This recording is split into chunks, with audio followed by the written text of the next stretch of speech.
The Blues Brothers, starring Dan Aykroyd and Jim Belushi, are coming to San Antonio on Friday, August 5th for one night only. What do you want for nothing? Arrababisquita. This historic concert event celebrates their 40th anniversary tour. All concert seats go on sale Saturday, April 30th at 10 a.m. Hey! Come on now! Don't miss your chance to see this dynamic show, The Blues Brothers, presented by PMX Events. All right, Pickle. It's time for some headlines from across the state of Texas, and I think we would be remiss if we didn't start with what I think is the real headline everybody in America is talking about, the NFL Draft. The NFL Draft came, the NFL Draft went. How much of the draft did you watch? The first round. First round? That was it. You didn't tune into the... No. We watched the entire first round. Okay. We got in about pick 4, but watched the entire first round, didn't watch anything else. So I have a question, and shout out to our friend Samuel DeLeon who sent this to me. Do you have a guess how many Texas high school football products got drafted? So there were 391 draft picks. How many played high school football in the state of Texas? Okay. This is a straight-up guess because I have not seen this number. Just high school football with no college football affiliation? They played high school football. So, like, Bijan 'Cause Robinson... that bumps up the number. So, Bijan Robinson does not count. Right. But, you know what? This is also I think this is also counting UDFAs. So, how many Texas high school football products? Okay. That's 391. That's how you get to 391. Right. How many played? So, it does count, like, for example, Anthony Orgy, who played at Vanderbilt but went to Rockwall. Yeah. So, how many draftees Didn't and Orgy UDFAs? go to Saxe? Yes, you're right. I'm sorry. He went Ha! to Saxe. Well, wait, did he? Yeah, I thought the whole Orgy family went to Saxe. Maybe they did. I'm sorry. Which one? How many did they? How many draft picks and UDFAs? How many new NFLers are there from Texas? 55? 46. Ah, okay. 46. More than I bet 55 with college affiliation. More than 55 with college affiliation. Oh, yeah, because I can name a couple who didn't play high school in Texas who played Right. here. There were 46 Texas high school football products who are now NFL players. Of course, you had playmakers from all over the state, quarterbacks like Clayton Tune, who got drafted. I was really happy to see him land where he did. Devon Achane is kind of that mix of both Texas high school and Texas college. As Jackson Smith-Njigba went in the first round. Jackson Smith-Njigba went in the first round. Tyree Wilson went in the first round from West Rusk. It was a big week for everybody. So congratulations to all the draftees and all the high schools who were able to produce these outstanding playmakers. Speaking of the college ranks, there has been some major transfer news in the college ranks and in the high school ranks. And I kind of want to do a little bit of a gallimaufry of different news items from the past week, if that's okay with you. Excellent word. Thank you. One of them, we're just going to bounce around. We're going to do high school and college, okay? And this is just we're going to call this transfer news. Transfer Tuesday. Transfer Tuesday. One of them came in the high school ranks. And this, we got confirmation of this from our own Greg Powers. But Vandegrift, Austin Vandegrift, is of course, reigning 6A Division II state runner-up from a year ago. And one of the questions we had was how they were going to fare without Braden Buchanan, because he was so good for them for so long. He's one of those players that felt like started for them for 7 years. Correct. Like, it feels like he had like 9 COVID years. Yeah. But Braden Buchanan is now off to the next level. They have an answer at quarterback now. Deuce Adams. How about that? The New Braunfels product, or New Braunfels Canyon product, rather, who was spectacular, a 3,000-yard passer as a junior last year, has transferred over to Vandegrift. I believe there's a dad coaching situation because his twin brother Eli Adams is also who has offers from places like Texas State and Fordham, is also transferring. I think there's a dad coaching situation here, but Deuce Adams is transferring from New Braunfels Canyon to Vandegrift, which is big news. In the high school ranks, or I'm sorry, in the college ranks rather, one of the real big headline news items here came out of the University of Houston. The Cougars, in a rather shocking development, are losing Alton McCaskill, their star running back, who, of course, missed all of 2022 with an ACL injury, was expected to be a huge part of their offense.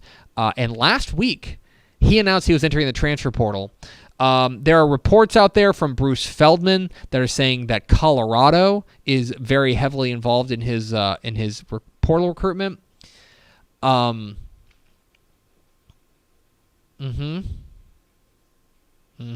What? Colorado.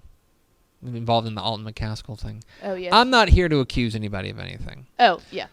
But Colorado has been hemorrhaging players, and then suddenly outstanding players from other Power 5 conferences are now going to start transfer. Like, I don't know.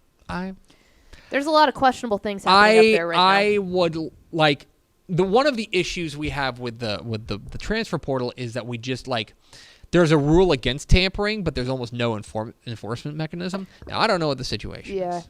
I don't know what the situation is. I'm just speculating, but it seems the timing seems kind of weird, and the way that it was reported by Bruce Feldman of like in the same in the same breath, him saying he's entering the transfer portal and Colorado's the favorite. Mm-hmm. A lot going on there. Anyway, Alton McCaskill, that's a huge loss for Houston. Yeah. I got to be honest. When that happened, it came across our Slack. We're putting together the 2023 summer edition of Dave Campbell's Texas Football, and myself and Mike Craven and Carter Yates and Ishmael Johnson got together, and that like rethink. That's like a record-shifting type loss. Oh, I mean, absolutely. Especially when he's an all-American running back. Yeah, and they were already losing some key players between Tune and all of that. They had a couple of transfers that went out. That one was like okay. Mm-hmm. What do you have at this point? Right. Elsewhere, and by the way, the reason this is happening is that May 1st is the deadline to enter into the transfer portal. UTSA is also losing an all-conference player to the transfer portal. Zachary Franklin has entered the transfer portal as well, and this is a huge, huge loss. It's rare. UTSA has actually not been hit by the transfer bug too much, but this is a huge one. Zachary Franklin was an all-conference USA first-team guy. He led the state of Texas with 94 catches for almost 1,200 yards and 15 touchdowns last year. He's like a record-setting receiver at UTSA. Now entering the transfer portal. This is a huge loss for UTSA as well. It is surprising that after they were able to keep Frank Harris, which was honestly more questionable, it felt like, of him staying than Zachary Franklin was, to keep him and then lose Zachary this late into spring ball is a bit eyebrow raising. North Texas was not spared from the chaos there, and they lost a pair of starters. Jair Shorter, their outstanding receiver, announced that he was entering the transfer portal, as did Larry Nixon III, a linebacker who was second on the team in tackles last year, announced that he is entering the transfer portal as well.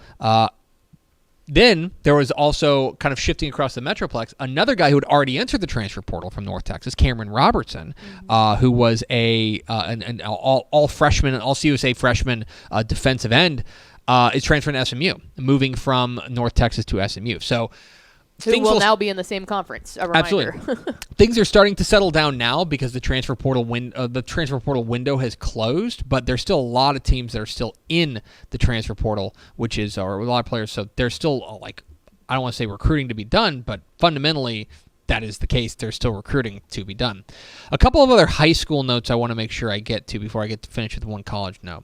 On the high school ranks, in the coaching carousel continues to spin, and one of them came down last Monday that was relatively surprising, and that's that Jerry Prieto has resigned his post at Crosby after 4 seasons. Of course, Jerry Prieto took over for Jeff Reardon there at Crosby and did a fantastic job guiding them to a state championship game in 2020, and has been consistently one of the best programs in the Houston area. He is stepping down after 4 seasons in what Matt Stepp describes on TexasFootball.com as a surprise move. So Crosby is now open.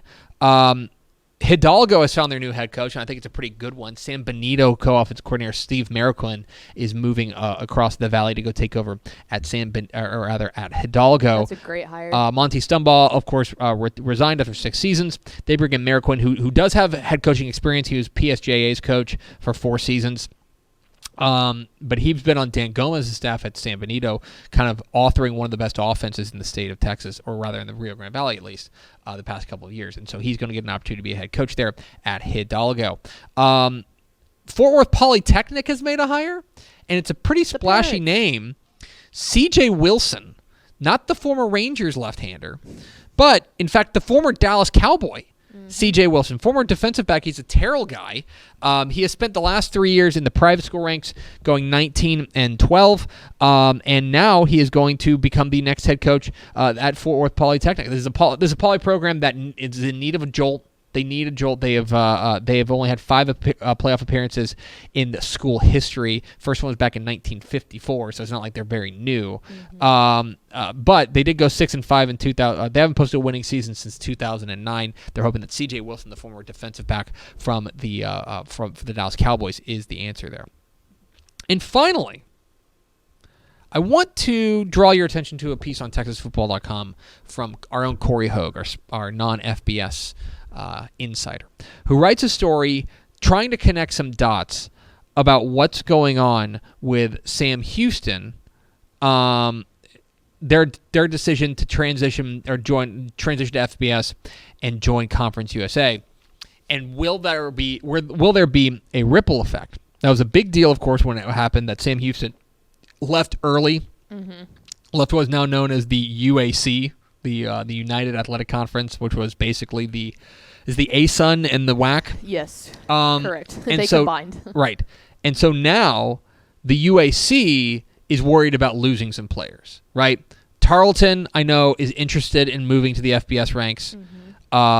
Stephen F. Austin is interested in moving to the FBS ranks as well. Would Abilene Christian consider a move? Things like that. And that's just crazy because they literally, I mean, that was like maybe, 2 weeks ago that they had announced that they were putting that together, that conference together, as like an actual singular unit rather than two. Kind of a nebulous, like, hey, we have a scheduling agreement so we can have a playoff spot. In any case, go read this piece. It's called the piece by our own Corey Hogue is called. I just had it here. Will other UAC teams follow Sam Houston's early exit to FBS? It's a good piece that'll kind of give you a feel for what's going on at the non-FBS level. And there are some headlines.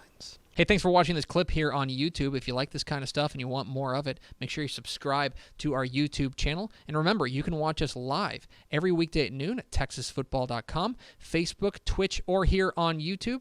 And if you want more of the best coverage of football in the state of Texas, check out TexasFootball.com and become a Dave Campbell's Texas Football Insider at TexasFootball.com/subscribe.